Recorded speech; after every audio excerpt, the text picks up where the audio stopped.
So whenever we see the data, one must always remember that data is always associated with an event. There are different kinds of data, that is numerical, categorical and ordinal. Then whenever we see data in a tabulated form, it is more likely to be a distribution, that is row distribution and the column distribution.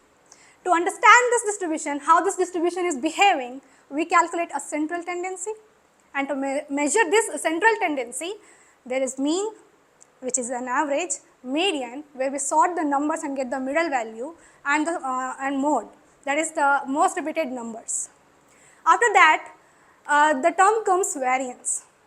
Variance is just average square difference from the mean. Where we have a column, we select the mean, then the difference, then we square it, and then we get the average. After that, we do the square root of that particular number, and that we get the standard deviation. The standard deviation tells us that how it is standardly deviating from the mean. Now the story not ends here. We found that there are certain patterns occurring in the distribution. So statisticians have created a function to model these differently occurring distribution. They found, and this function is called as PDF, probability density function. This function maps the density of a probability of a particular data point occurring in a particular range. And among this PDF, there comes a normal distribution, which gives the probability of the particular data point falling in that given range. Now comes this population, where population is an entire data, but we cannot do any kind of operation on this huge data, so we take the sample out of it.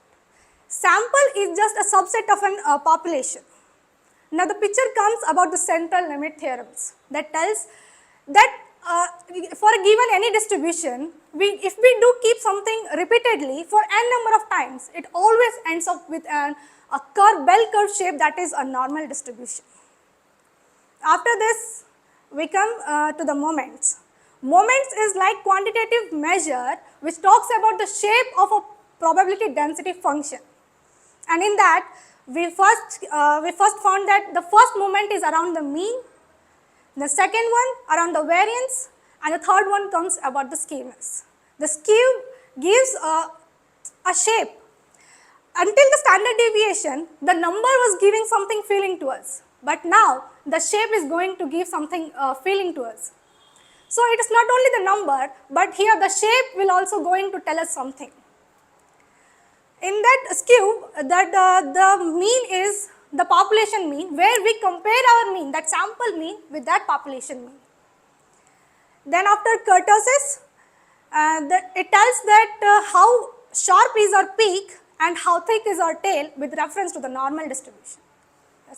Thank you.